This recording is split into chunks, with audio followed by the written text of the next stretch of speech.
When trying to get a good deal on content creation tech, you have three basic choices. You can buy new on sale, used, or refurbished. Each of these have their own pros and cons, and you may be surprised which one is my personal recommendation. Each of these options will be assessed on a scale of most risky to most savings, so keep that in mind. Let's start with the most commonly used one by far, and that is buying new tech but waiting for a good sale. Generally speaking, you will spend the most amount of money of these three options on brand new tech, even if you wait on an aggressive sale. If you have the patience of a saint though, this is the option that includes little to no risk. If your brand new computer part you just ordered shows up dead on arrival, you can typically work with the manufacturer to get it replaced or get a full refund. If you don't like the new microphone you purchased because, let's face it, it needs to look good and this one doesn't for some reason, you typically have a very generous return policy for most places you can purchase brand new items from. That said, even with how common sales seem to be anymore, you're still not going to save the most money you can buying brand new. One of my personal favorite things to do in general is to go to thrift stores and see if I can find a good deal. Interesting factoid about me, I used to flip thrift store purchased items on eBay while I was trying to make some extra cash trying to maintain being a full-time content creator.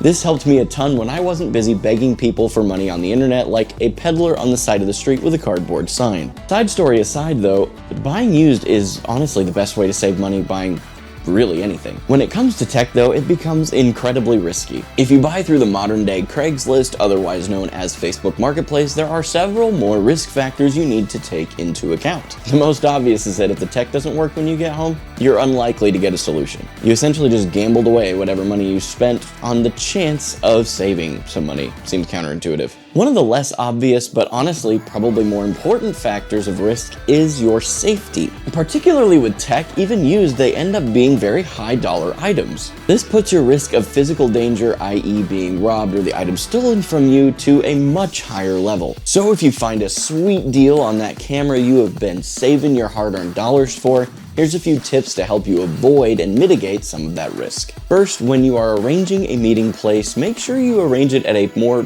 busy business with lots of people around. Ideally, this should be in the daylight if at all possible. Second is to bring someone else with you. Having a second person there ensures you have a witness and a would-be criminal is less likely to commit their intended crime. Another thing you can do along that same vein is to check the profile of the person that you are going to purchase this item from and see how long they've been on the platform you're looking at. And finally, to ensure the product is working, bring a way to test it. If this isn't really feasible though, make sure you have the seller send you a video of the item in working condition. However, if you don't want to have to stay strapped or get clapped in order to save some money, let me share with you another really decent option I've used many times. That option is buying refurbished or open box products. Now, before you click away and say, yeah, but you're not really saving any money, let me explain a little bit. It's a really nice blend, in my opinion, of saving a lot of money and mitigating any risk. One of the best examples I could share with you was when I purchased my 14-inch M1 MacBook Pro in the spring of 2023. The M2 version was out at the time, but even on sale, they were costing $2,600 US, including tax. Apple actually has a factory refurbished store that I was able to pick up my 14-inch MacBook Pro from for $1,700 US, including tax. Keep in mind that one purchase alone saved me nearly $1,000. So what, my MacBook was a generation behind as soon as I bought it. It saved me a ton of money and still does exactly what I need it to do to this day. At this point, you're likely wondering what my recommendation personally is in general in regards to this conversation. Ultimately, the way I handle this is very simple and straightforward. Start with seeing if a used deal is worth it enough to take the risk into account. For me, this needs to be at least 50%